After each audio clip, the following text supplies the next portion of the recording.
La desarticulación carpo-metacarpiana corresponde a la resección de estructuras en el mismo nivel articular mencionado, en donde se extraen los huesos metacarpianos y estructuras distales en la zona afectada. Esta desarticulación va a afectar a distintas estructuras y funciones asociadas, como por ejemplo la manipulación.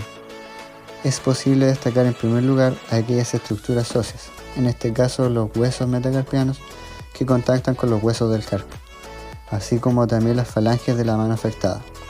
Es decir, se ven afectados todos los dedos de la mano o segmentos correspondientes, dependiendo del nivel de la amputación.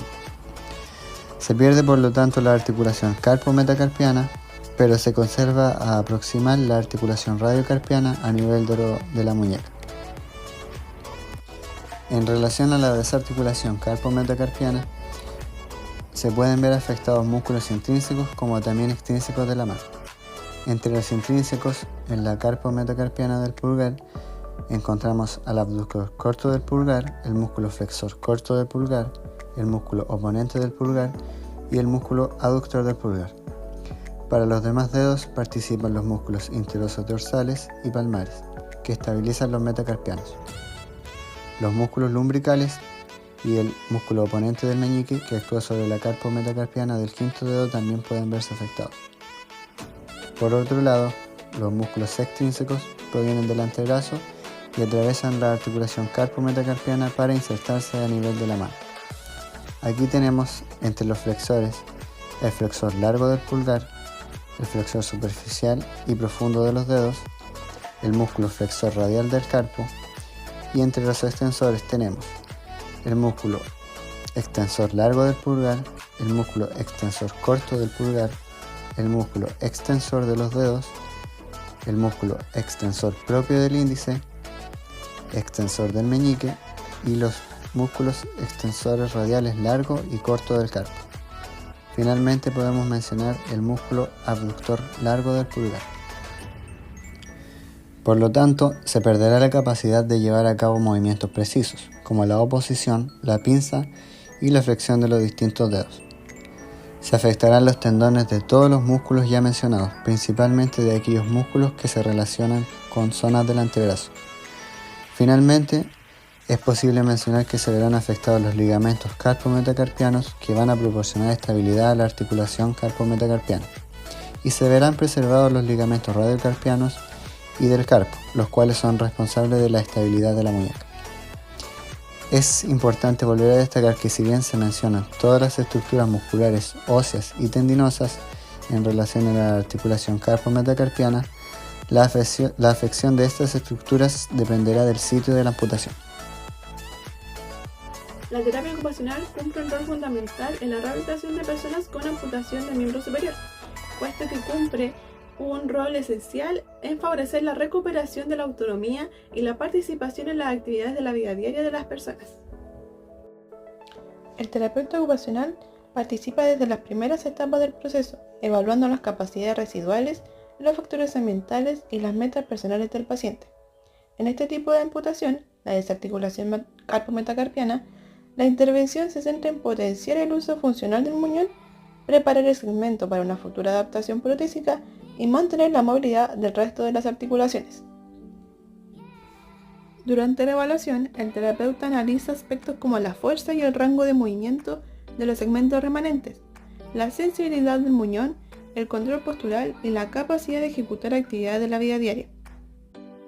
Se realiza una observación detallada del tejido, la presencia de dolor residual o dolor fantasma y la adaptación emocional frente a la pérdida de un miembro, puesto que estos factores influyen directamente en la recuperación del usuario y la adherencia al tratamiento.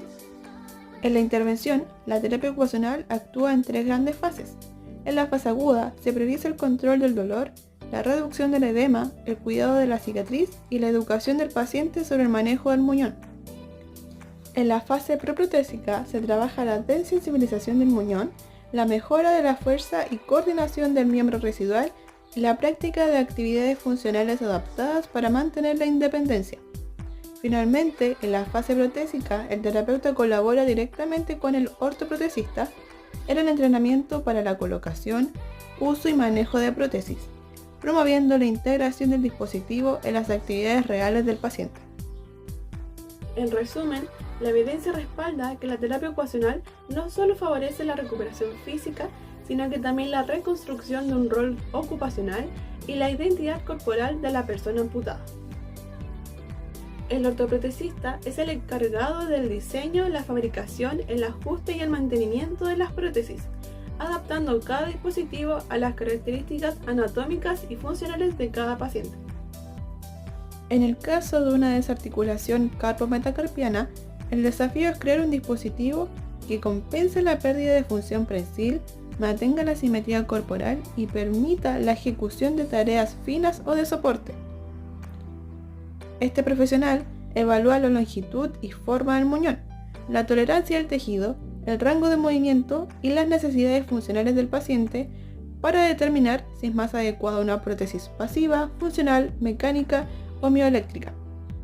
Posteriormente, diseña el encaje o stocket distribuyendo las presiones y garantizando confort, estabilidad y libertad de movimiento. La evidencia demuestra que la colaboración entre el ortoprotesista y el terapeuta ocupacional es determinante para el éxito funcional del tratamiento, ya que permite alinear el diseño protésico con las demandas reales de la vida diaria del usuario. Además, investigaciones recientes en prótesis parciales de mano fabricadas mediante impresión 3D destacan la posibilidad de crear un dispositivo más liviano, económico y personalizado, ampliando el acceso a la rehabilitación. El rol del ortoprotesista no termina con la entrega del dispositivo. También realiza los ajustes finos, enseña su uso y monitorea la adaptación del paciente a lo largo del tiempo. Ambos profesionales, terapeuta ocupacional y ortoprotesista, trabajan coordinadamente. Se potencia la funcionalidad del miembro, se favorece la adherencia al tratamiento y el uso de la prótesis y se logra una rehabilitación verdaderamente integral. Y entonces, ¿qué dice la evidencia sobre este tipo de amputación? Para esto tenemos el primer estudio que nos habla del caso de un hombre de 54 años que sufre una amputación de su dedo pulgar en la mano dominante, esto a nivel carpo-metacarpiano, tras una amputación traumática con una prensa industrial. Además, 3 meses después se realiza una reconstrucción quirúrgica innovadora utilizando una doble transferencia de los dedos del pie, utilizando el primer y el segundo ortejo conectados con un mismo pedículo vascular. Es importante mencionar que tras la cirugía, dentro del proceso postquirúrgico, la persona a la 4ª semana ya comienza con una movilización asistida, a las 10 semanas se le permite el movimiento libre ya con una consolidación ósea y al año ya hay una recuperación de pinza funcional, de escritura y reinserción laboral. Esto acompañado también con una satisfacción estética y funcional. Los beneficios que trae el uso de esta técnica es que se puede crear un nuevo pulgar funcional con una adecuada longitud, fuerza y movilidad sin comprometer la funcionalidad del pie. ¿Pero qué pasa cuando el segmento amputado está preservado? Para este segundo estudio nos presenta el caso de un joven de 18 años con la amputación tras una exposición a fuegos artificiales donde pierde el pulgar de la mano no dominante y acude a servicios de urgencia donde el pulgar amputado fue llevado con vendaje no estéril y sin hielo. Tras la evaluación de caso y de opciones, el equipo considera viable un reimplante directo. Con esta técnica, la complejidad quirúrgica es menor a diferencia de una reconstrucción innovadora. Tras la lectura y comparación de ambos estudios, es posible afirmar que el pulgar representa entre un 40 y 50% de la función total de la mano, siendo esencial para las actividades de prensión, de motricidad fina y oposición. Su arquitectura única permite ejecutar tareas tan cotidianas y de diferente complejidad como lo es el abotonar una camisa, escribir, sostener cubiertos o realizar una pinza de precisión. Su arquitectura única permite ejecutar tareas tan cotidianas y de diferente complejidad como lo es el abotonar una camisa, escribir, sostener cubiertos o realizar una pinza de precisión. Su arquitectura única permite ejecutar tareas tan cotidianas y de diferente complejidad como lo es el abotonar. Con esto, una amputación a nivel carpo-metacarpiano no solo representa una pérdida anatómica, sino también que genera un impacto funcional y ocupacional muy significativo, afectando su autonomía, la imagen corporal y la identidad ocupacional de la persona. En este caso, la reconstrucción mixta. Con esto, una amputación a nivel carpo-metacarpiano no solo representa una pérdida anatómica, sino también que genera un impacto funcional. En este caso, la reconstrucción microquirúrgica demuestra que mediante técnicas avanzadas y con un abordaje interdisciplinario centrado en la funcionalidad, es posible restaurar y disminuir el impacto que conlleva este tipo de amputación.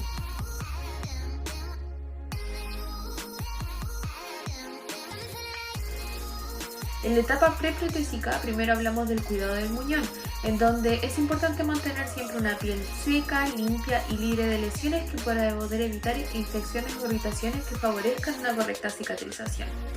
En segundo, tenemos el entrenamiento del miembro independiente. Aquí es súper importante siempre trabajar el fortalecimiento y la funcionalidad del miembro que queda sano, ya que ésta asume muchas de las actividades que se realizan en el día a día mientras la persona está en el proceso preprotésico.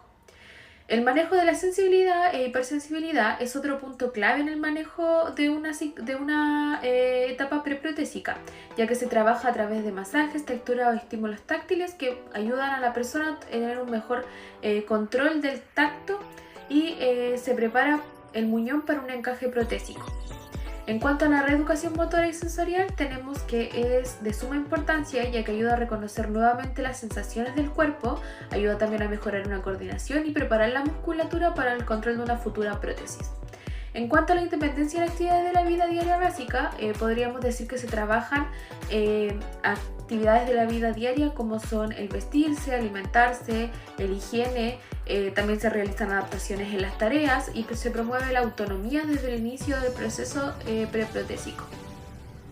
Por otro lado tenemos la etapa postprotésica, en donde primero hablamos del uso y cuidado de la prótesis. Aquí la persona al recibir su prótesis se le enseña sobre el uso y cuidado de esta, además de cómo colocarla, limpiarla, almacenarla de manera correcta, así evitando daños o complicaciones en la piel.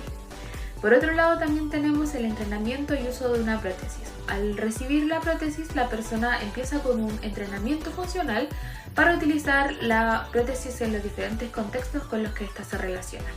También se puede trabajar el reentrenamiento en las ABD, en donde esta prótesis se incorpora y se reentrena en actividades básicas para que la persona pueda lograr una independencia y confianza a la hora de realizar distintas tareas.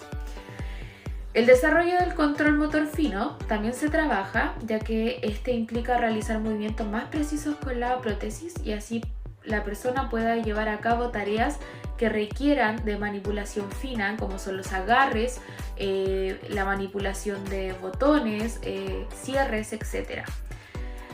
Y por último tenemos el reforzamiento psicológico y de autopercepción, lo que es algo funcional y fundamental, ya que refuerza una autoestima y percepción corporal de la persona y así facilita la adaptación a la prótesis que se está entregando. Bueno, finalmente algunas recomendaciones importantes para el día a día serían evitar exponer el muñón a fricción, golpes o lesiones, también cuidar la piel siempre manteniéndola limpia, seca e hidratada, además de que es fundamental que consideremos el respetar el uso gradual de la prótesis, sobre todo al inicio, aumentando el tiempo de colocación de manera progresiva y descansando cuando sea necesario.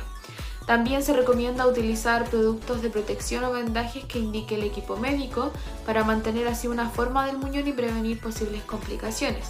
Y finalmente lo más importante siempre sería mantener una comunicación constante con el equipo de rehabilitación que nos está tratando, informando cualquier molestia o cambio que se note en el lugar de la amputación, así de esta manera se garantiza un proceso de adaptación que sea seguro y exitoso.